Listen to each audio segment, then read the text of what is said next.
Goedemorgen. Ik begrüße u im Namen Jesus Christus.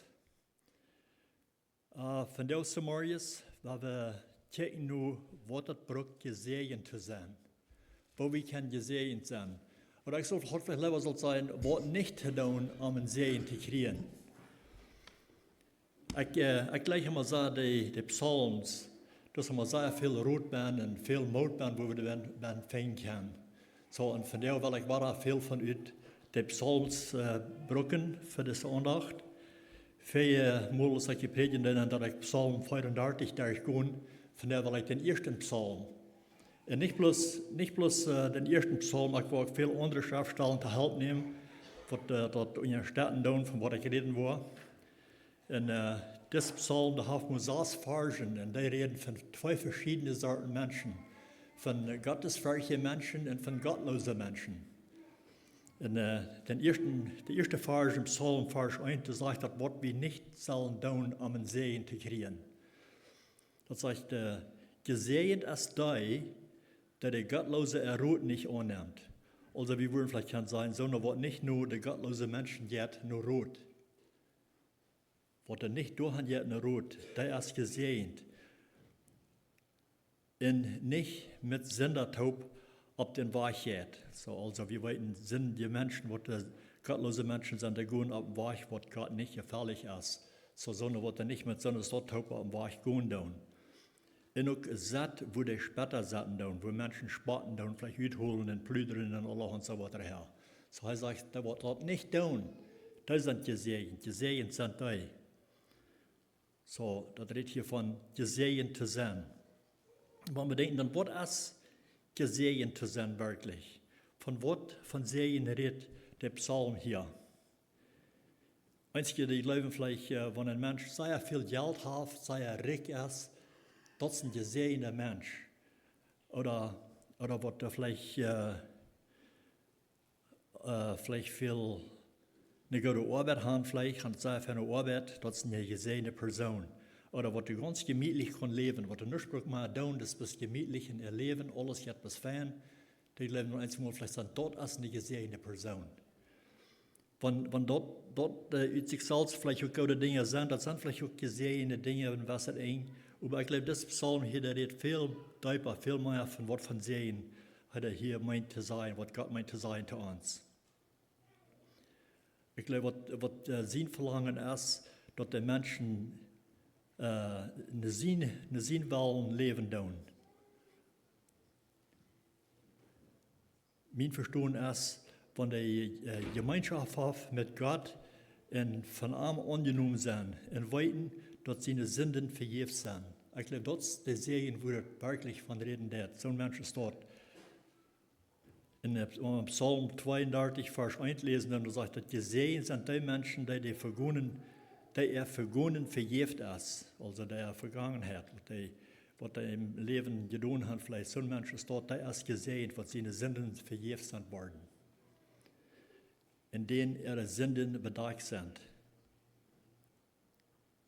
Das ist eine gesegene Person. In Vers 2, Psalm 32, Vers 2 sagt auch, gesegnet sind die Menschen, denen der Herr die Schuld nicht anrechnet, und die in ihren Jes ganz abrechtig sind. So eine Menschen, die ein abrechtes Leben führen tun. Das ist eine gesegene Person. Es ist bloß viel Geld zu haben, einzelne Menschen, die auch wirklich gut ist für eine Person, die kann Geld haben, dass er alles kann betonen, die Ankosten und so weiter. Das sind gute Dinge, das ist alles so. Und das ist aber nicht alles. Einzelne Menschen, die sehr reich sind, er hat auf der Rechte steht. Und das, was die je in Gott sehen wollen, ist von den Menschen, er hat vielleicht an dort gebunden haben, was sie hier auf Erden haben, geschafft. Und das ist einmal nicht ein Segen, das ist einmal ein Fluch aus dem Segen. Das, wenn wir lesen dann von diesem junger reicher Mann, wo Jesus von reden in Matthäus 19. Kapitel, da wird ein junger Mann, der kam zu Jesus und sagt, was muss ich tun? Er sagt, Meister, was für Gott muss ich tun, dass ich das ewige Leben kriege? Und Jesus sagt zu ihm, er soll alle Gebote holen. Und er sagt, in Lukas schreibt das von das auch, dass die Geschichte auch sagt, Zegt das junge Mann, zegt, dat heb ik alle gedaan. Hij vroeg eerst, wat van de geboten zal hij houden? En vertelde hem gelijk de geboten, wat hij alle zal houden. Dan zei hij, dat heb ik van kindheid aan gedaan. Zo hij laat zich sozusagen te meinen te zijn, dat hij had het alle touw. Hij had alle touw. Hij had alles wat hem fehlen deed. En zo, wanneer Jezus zei dat hij zal dit alle doen, dan dacht hij bij zichzelf zo, wel dat heb ik alle gedaan, zo ik moet dan toch wel zeggen, wat een mens zijn. Maar zo dan zegt Jezus te hem in vers 21, Matthäus 19, vers 21, Jezus zegt te hem, wanneer du was volkomen zijn, wanneer hij zal zo zijn als am veel te zijn, zegt hij, dan go en verkoop wat du hast en geef dat voor de armen. Also Gott hat ein großes Hort für die armen Menschen. Und er sagt zu dieser Person, das wie ein reicher, junger Mann, er sagt zu denen, wenn er vollkommen ist, dann soll er alles verkaufen, was er hat. Er meint nicht, im Ernst zu sein, er soll sich ganz anmerken, was alles verkaufen. Ich glaube, er hat sein Hort gebunden an das, was er hier gesammelt hat, ab ihr. So, und das wird am Stich liegen, das ihm wirklich am nur folgen. Er sagt dann, wenn ich das verstehe, sagt er, dann wirst du einen Schatz im Himmel haben. Dann sagt er, und dann folge mir nur. Dann wird er reizen am nur folgen, wenn er das nicht für getan hat. So, das wird nicht in der Wirklichkeit, dass er eine sehr gesehene Person wird und dass Gott am Ansehen wird als eine vollkommene Person. Aber er hat sein Hort, ich glaube, er wird gebunden an das, was er hier auf Erden hat, was er sich abgeschafft hat. Und so, das sind noch mehr Menschen, was wir von lesen, was da viel eierreichtig leben tun. Und was Geld vielleicht haben eierreichtig abgeschafft und sind falsch in ihr Leben und so weiter und sind sehr reich geworden. Durch unabrechtig Geld zu roben. Dann sind hier dann noch mal von Menschen, die ganz unabrechtig leben tun und waren aber ganz reich in ihr Leben. Und was aber nicht nur Gott sein Willen von Gott gesehen sind, das sind Dinge, was sie sich unabrechtig abgearbeitet. So, ich habe da noch mal wir haben ein Beispiel, wo wir von lesen in Psalm 73, Psalm, das sei vielleicht alle sehr bekannt mit, da hier dann noch mal von, und da hier wir eine Gruppe Menschen, die wären auch unabrechtig. Der Schreiber von den 73. Psalm als Asaph, ein Gesangslehrer in König David seiner Zeit, der hat unabrechtig gottlose Menschen beobachtet, hat studiert zu sein, was die für ein Leben haben. So, der hat sich ganz beobachtet zu sein, was die für ein Leben haben. Und er wird sehr ermutigt geworden, dadurch, dass wir gottlose Menschen und dass sie so ein Leben haben, dass sie so viel Reichtum haben und alles ging gut. So, er war ab ihrem sehr mutlos dadurch. In Psalm 73, Vers 2 sagt, dass was mir anbelangt, wird meine Feit haben Maß geglaubt. Ich mir sehr Maß gefallen. So, hier sich hier so, er wird wirklich hat Maß seinen Glauben sogar verloren. Dass diese Menschen, die ein gottloses Leben führen, dass die so gesehen werden, sagt er so, die haben bis alles gut, alles was empfehlen wird. Und er wusste aber, dass wir ein gottlose Menschen, er sagt, er wird seine Feit wir Maß geglaubt und er wird Maß gefallen, hat Maß seinen Glauben verloren. Und dann sagt er in Vers 3, ich will aufjenstig von der Stalte Pucher. Als ich sage, wo Gottlose das ging, also er wusste, dass wir ein gottlose Menschen und wo Gott das ging, so er wird sogar mit aufjenstig. Und sagt er, die haben keine Qual, also die haben keine Struggles in ihr Leben, die sind im Körper gesund und stark. Wir sind starke Menschen. Nun sein, wenn sie von Kindern beobachten, was von Mütten Kindern, würden sie dachten, das wären gesehene Menschen. Aber in der Wirklichkeit, das wären gottlose Menschen. So redet hier von zwei verschiedenen Gruppen Menschen. Gottlose Menschen und gottesfürchtige Menschen. Und das wären gottlose, wo hier von geschrieben wird. Und er sagt, der hat nicht Trouble so als andere Menschen. Und wenn er hier sagt, so als andere Menschen, das sie gemeint zu sein, die gottesfürchtige Menschen, die nur Gott in Wellen leben tun. In der Schrift sagt es mir einmal, dass die Christen eins zu sein, wenn ein Mensch ein Christ ist geworden, wenn er sich bekehren wird, da wird er kein Trouble mehr haben. Aber die Schrift sagt das anders. Aber hier sagt dass diese da haben nicht Trouble, so als die anderen Menschen. Und die sind auch nicht so gepflegt als andere Menschen. So heißt es bloß, der hat etwas viel mehr als die Christen. Und wie gesagt, der hat etwas aller gut. Der Leben bloß weich ist, wenn er nicht fehlen hat. Und dort war er an.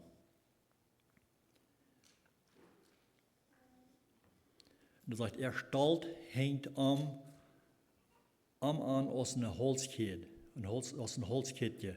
Und sie haben sich mit Gewalt uitüben gekleid. Also ihre Kleidieren, alles, da hat vielleicht eine allerbesten Kleidieren und alles, was entjankern deed. So sie leben praktisch in das Jankern deed, das was sie verlangen hatten.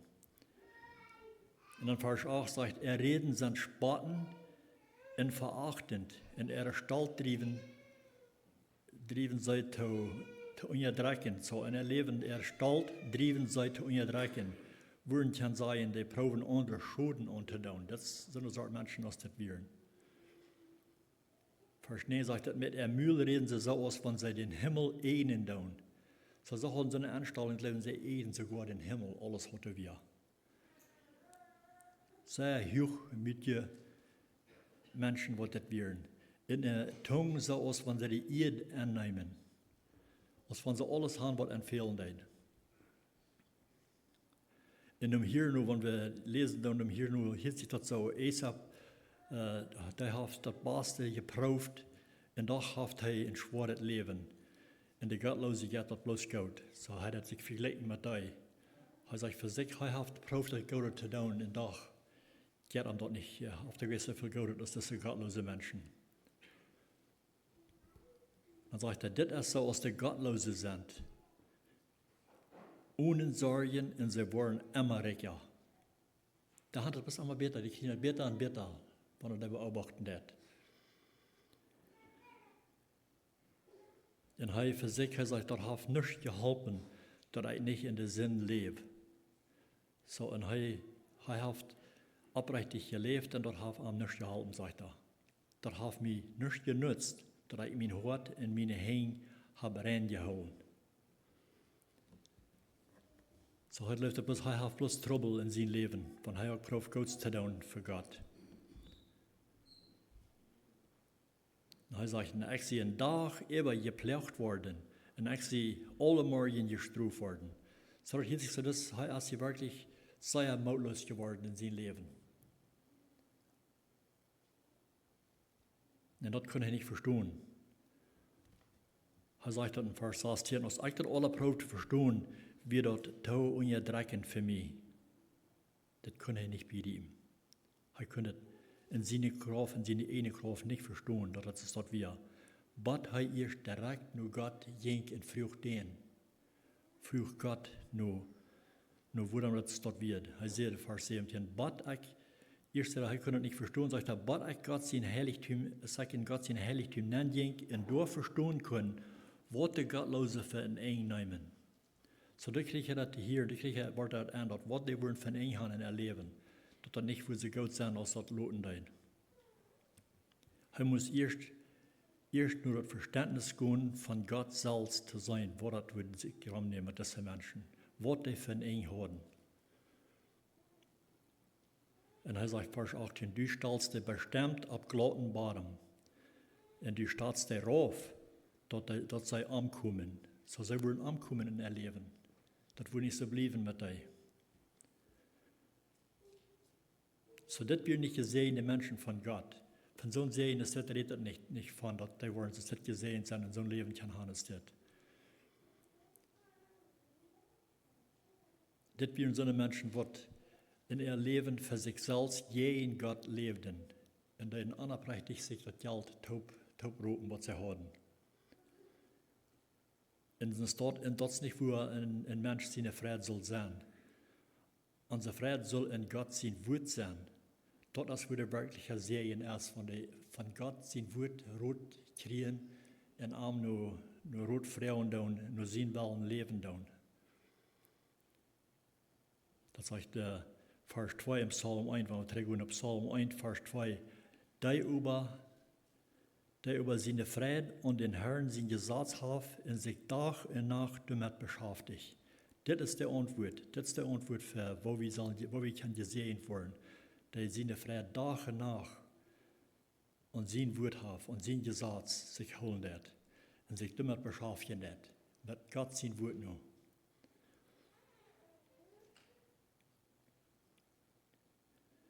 Auch in Jesua 1, Vers 8 sagt er auch, da die Anweisung von in mijn Gesetz immer wahre uitspreken. En denk aan dag en nacht door eeuwig nu. Omdat du in allem zo handelt, als daarbij geschreven staat. Dan wirst du Erfolg haben in alles, wat du anfängst. Also hij wil dan gezegend zijn, hij wil succesvol zijn in alles, wat hij wil doen. En hij wil het gelijkelijk zum Ende brengen. Dit is gezegend te zijn, werkelijk.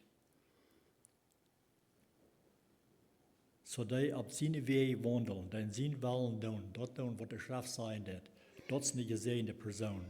Die wat God zegenen en die worden alles wat ze doen, worden ze gelijkelijk worden. Ook in Psalm 119, vers 2 zegt het selig, oder gesehen, wo wir können sagen, sind die zijn Gesetz holen in Arm von ganzen Horten siegen. Von ganzen Horten, nicht bloß ein klein bisschen einmal und so wieder, aber sag ich immer. Die, was gesehen sind, die zijn Gesetz holen. Und so eine Stadt, was zijn Gesetz holen, dann sind will nur leben, das sagt der Vers 3, die tun nicht erreicht, die wandeln in seine Wege. Und das sind nicht so eine Menschen, die auf ihrem Gott sein Weg sehen, und arme Rotfrauen tun, Gott wird die leiden und führen und die wollen aufrichtig leben. Willst du wandeln in seine Wege, das sind Gott seine Wege. Willst Gott hat uns sein Wort gegeben, zu wissen, wo wir wandeln sollen, wo wir leben sollen. Da ist die Antwort, wenn wir in Gott sein Wort checken tun. Psalm 119, Vers 4 sagt, dass du hast uns deine Vorschriften gegeben, dass wir uns ganz nur rechten sollen. Dort, wo wir uns nur rechten sollen, nur Gott sein Wort nur. Was das sei nicht. So, die Schrift ist uns wirklich gegeben, die ganze Schrift ist uns gegeben, um zu wissen, wo wir zu leben haben und uns wissen, wo wir recht leben tun. Gleich, was Paulus und Timotheus auch sagen, dass er sagt, in 2. Timotheus 3, Vers 16 sagt er, alle Schrift von Gott gegeben ist wertvoll, uns zu belehren, uns auszubessern, uns zurechtzuweisen und uns zu unrechten Baureich zu leben. So sagt die ganze Schrift. Einige Menschen die sagen, die alte Schrift, die alte Bibel, der ist nicht mehr für uns von der und Tag noch. Wir brauchen uns da nicht nur rechten. Über Paulus sagt hier, alle Schrift von Gott gegeben. Und das Gott sein ganzes Wort, die ganze Bibel, der ist uns gegeben, haben uns wiesen, haben uns zurechtgewiesen. Die Geboten sogar, wenn wir auch nicht all die Geboten brauchen holen, was sie zu der Zeit hatten, aber die wiesen uns doch, das ist ein Schullehrer. Der wies uns, was wir zu tun haben, wo wir sind gegangen und wo wir sollen leben. Und wir können das Thema nicht ganz vollfallen, über Jesus kommen und vollfallen das vor uns. Und er sagt, wir nicht gekommen, die Geboten, all die Gesetzen zu sehen, aber er kam das zu vollfallen. So, und der wies uns, die ganze Schrift, der wies uns, wo wir recht zu leben haben. Und wenn wir das ganze 119. Kapitel, Psalm 119 lesen, dann da ist sehr viel Rot, sehr viel Weisheit. Ich gleich den Psalm sagen, ich weiß nicht, ob jeder mal durchgelesen. Das ist ein sehr langer Kapitel, aber sehr wertvoller. Wenn wir Psalm 119, Vers 104, wenn wir übergehen mit der 105. Vers, sagt er, das ist eine Lampe. Er sagt, dein Wort ist eine Lampe, mit den Weg zu wiesen, auch ein Licht, mit den Stich zu bedachen. So, das ist, was Gott sein Wort tut.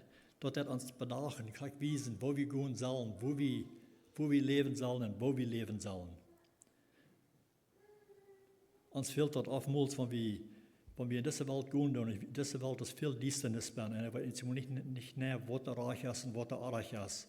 Willst du so viel Dienstnis? Dann fehlt uns Gott sein Wort, wo wir können uns nur rechten, wo uns Licht ist, uns zu bedachen, wo wir zu gehen haben.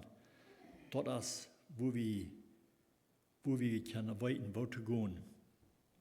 So heißt es, dein Wort ist eine Lampe. Wenn wir auch am Dienstag gehen, danach nochmal am Dienstag gehen, dann fehlt uns ein Licht zu weiten, wo wir gehen. Und wenn wir nicht näher weiten, wo wir gehen, dann geht die vor Einmal, dass wir wollen eins von gehen oder uns vielleicht verstoppen und so wieder.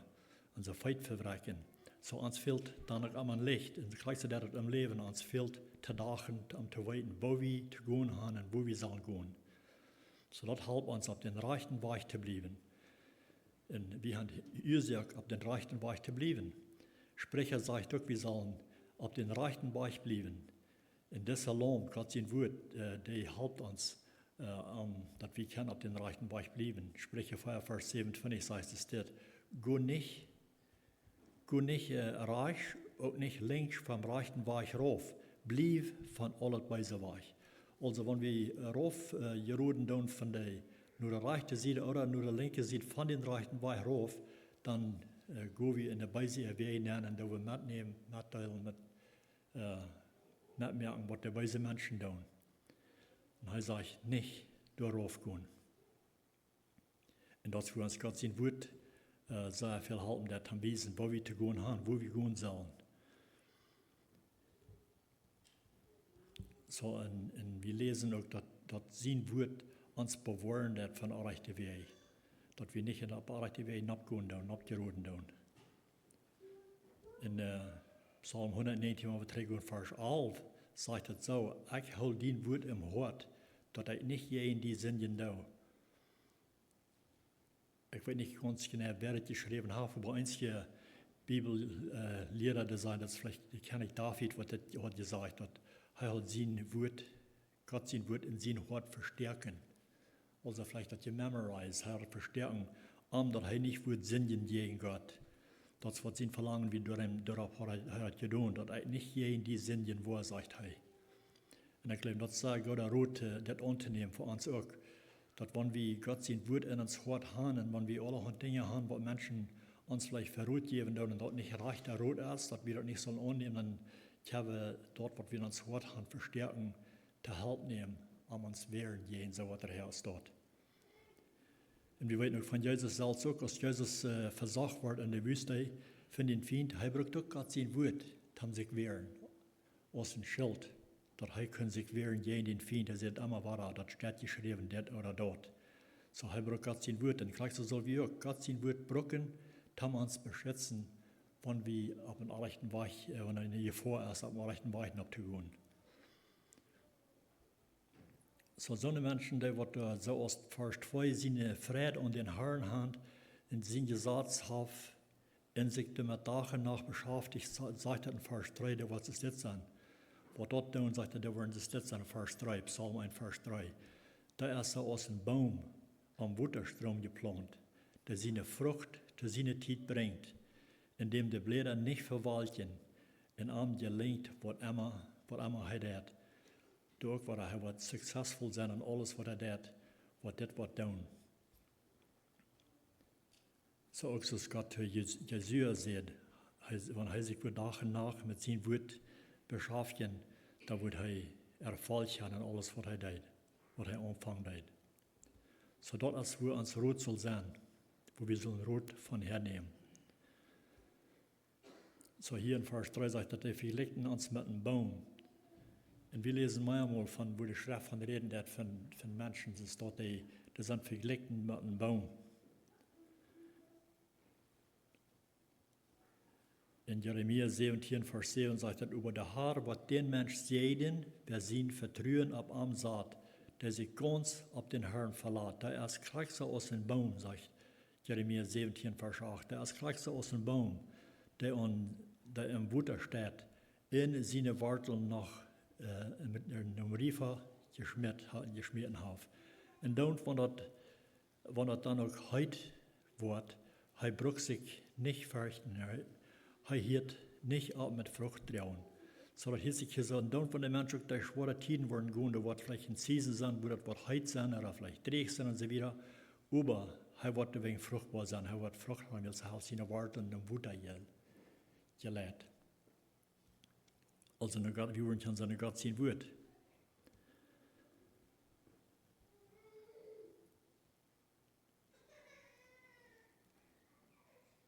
Auch in Psalm 19, Vers 13, da redet auch wieder von Bäumen.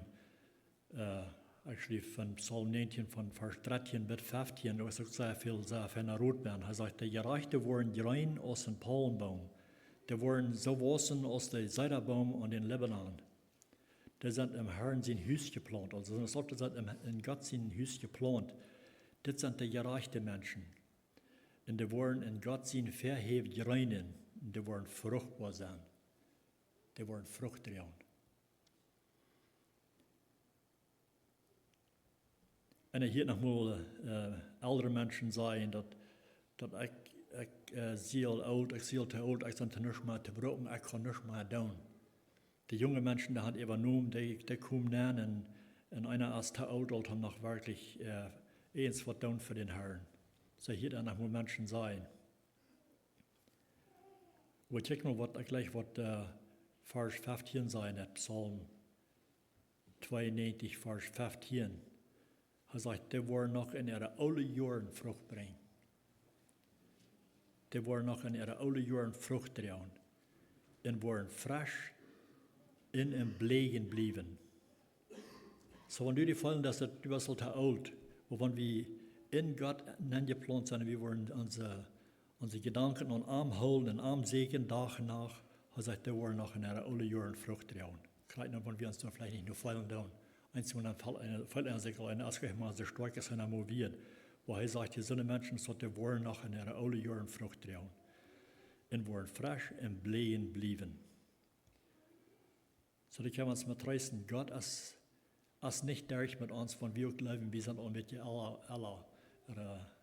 sind alle als Einzelmenschen sind. Da sind viele junge Menschen, die sind sehr gesegnet und gelehrt von den Heiligen Geist, und das ist auch sehr fein, das ist gut, wenn die jungen Menschen nachkommen und dann auch beiführen, wo sie können. Aber das meint wenig, dass die älteren Menschen im Stich kommen sollen, und die sind durch mit ihr Leben. Die Hand wegen. Die kann auch sehr fruchtbar sein.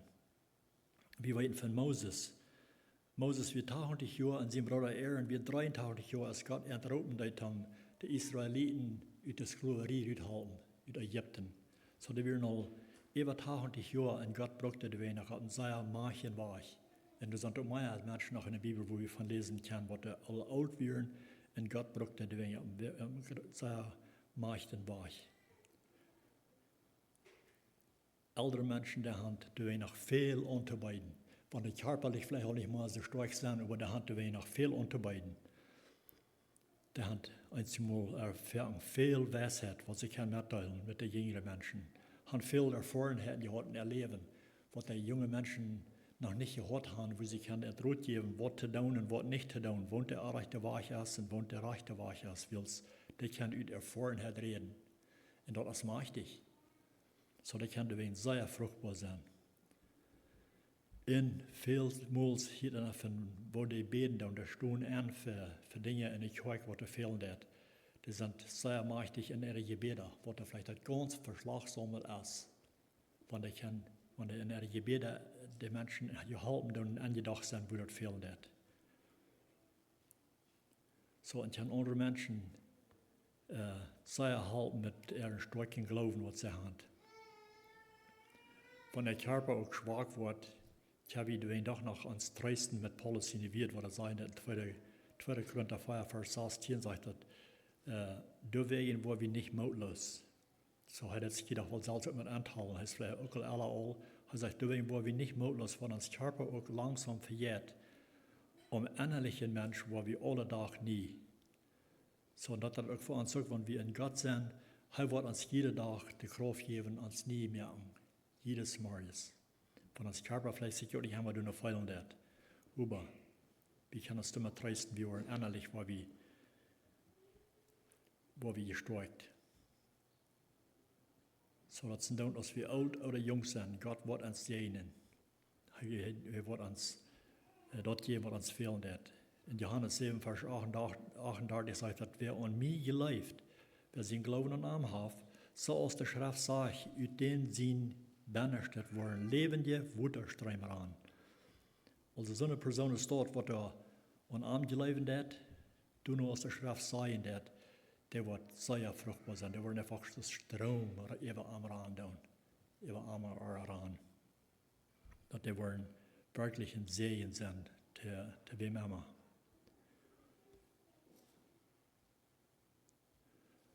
Aber einmal sagen wir, vielleicht einmal ein bisschen mautlos, wir fallen uns vielleicht ein bisschen schwach zu tun, aber wir können uns trösten, mit so einer Welt, als wir in Gott sein Wort finden. Hier wird so wie, dass die ersten 3 Versen redet von den gerechten Menschen, wo die können sehen haben und was die nicht sollen tun und wo zu leben, um diesen Segen zu kriegen. In den nächsten 3 Versen, in diesem ersten Psalm, da redet von den gottlosen Menschen.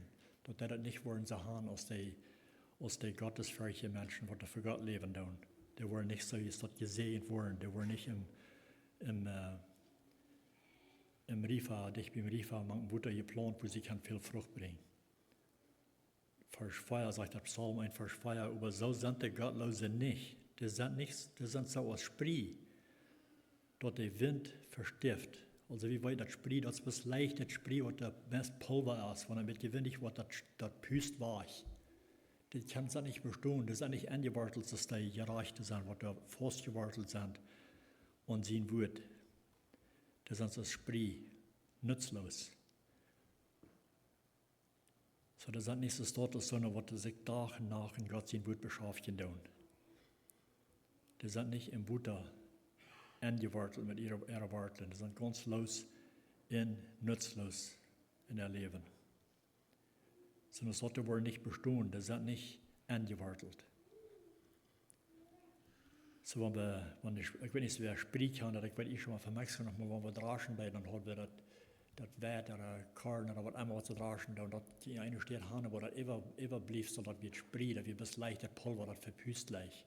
So, das ist was da jemand, der mit verglichen hat mit den gottlosen Menschen.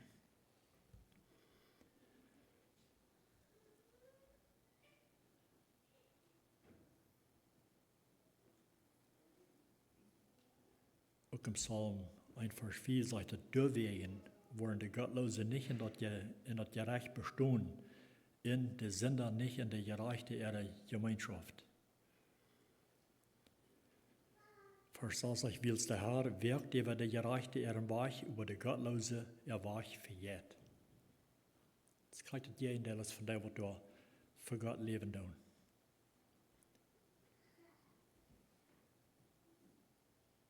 Jesus sagt auch von so einer, was nicht in seinen Willen leben tun, was da am rechten Weg gehen tun. Matthäus 7, Vers 25, da das verglichen mit einem Haus, was da am Sand oder am Steingebiet ist.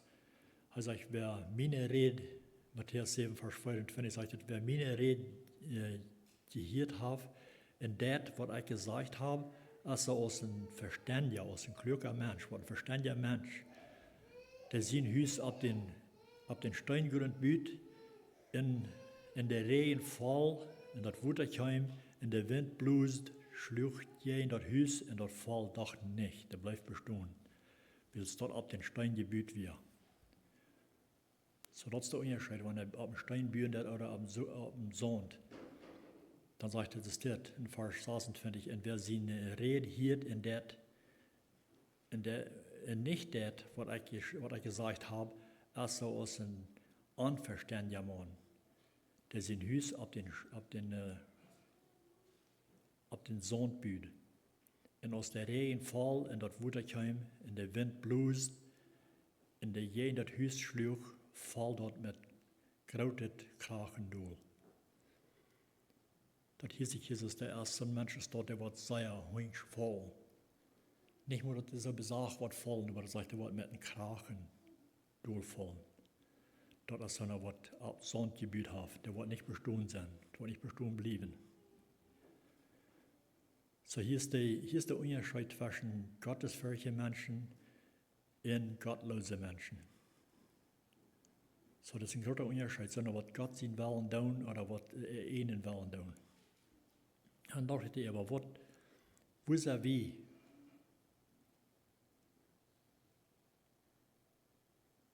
Ist wie so eine, aus dort, was der Psalm 1 von reden, da wie vielleicht mit den gottlosen Menschen, die gottlosen Menschen gehen in der Rot annehmen, da steht eine Gott, eine Rotfrauen. Das hat immer zu tun, als wir gesehen sind oder nicht. Oder mit so eine Stadt ab en Weg gehen, den Weg gehen, was sie gehen tun. Einen Weg, nicht nur Gott sein Willen nur. Und nicht satt, wo der später satt, da nicht sich eher so manchmal in der Stadt durchsatten, mit so einer Taub seiner Stadt, in teilnehmen und dort. So, ich weiß nicht, jeder einer kann sich selbst in ihr sehen, wo die Stadt bietet. Für mich wieder ein großer Serien, der erste großer Serien, bei dem Psalm durchgehen und sagen, was der Unterschied ist mit zwischen diese Art Menschen, die gottlose Menschen oder gottesfürchtige Menschen. Wo die wollen gesehen sein. Und Gott sehen wollen erst, dass wir nur sehen wollen leben und was das wird sein wird, was der Schrift uns lehren wird. So mein Gebet ist, dass wir wirklich uns nur Gott sein Wort richten und checken, was Gott zu sein hat für uns, wo wir zu leben haben. Dass wir können Sehen kriegen von ihm, dass er uns wirklich kann sehen, du noch uns das fehlen wird. Da wir nach dem Schluss beten. Gott, himmlischer Vater, wir kommen am Schluss von dieser Sonntag noch einmal für dich. Wir danken dir für dein Wort. Wir danken dir für den Rot, was wir in dein Wort fingen, wo wir zu leben haben, dass wir so leben sollen, als du sein lässt. Nur dein Wort, nur dass wir uns du nur rechten können. Und ich bete, Herr, dass wir das wollen tun, dass wir jeden Tag wollen checken in dein Wort, zu sein, was du von dir für mich hast, dass wir wollen dein Rot annehmen, dass wir nicht wollen nur ein gottlose gehen und der Rot annehmen, was er uns wollen Recht Rot geben. Und dass nicht mit so einer Stadthaupt wandeln am Weg, nur Erde wir nur gehen. Oder mit der Sachen teilnehmen an was die tun. Help uns, dass wir wollen wirklich nicht die kommen jeden Tag und uns nur die rechten, und dass du kannst uns wiesen, wo wir zu leben haben. Dass wir wollen den Rot annehmen, dass wir wollen einen Segen kriegen von dir, so dass uns das fehlen wird. Dankeschön, Herr, noch einmal für dein Wort, wo du uns ab ihrens jeden Tag Rot geben, wo zu leben.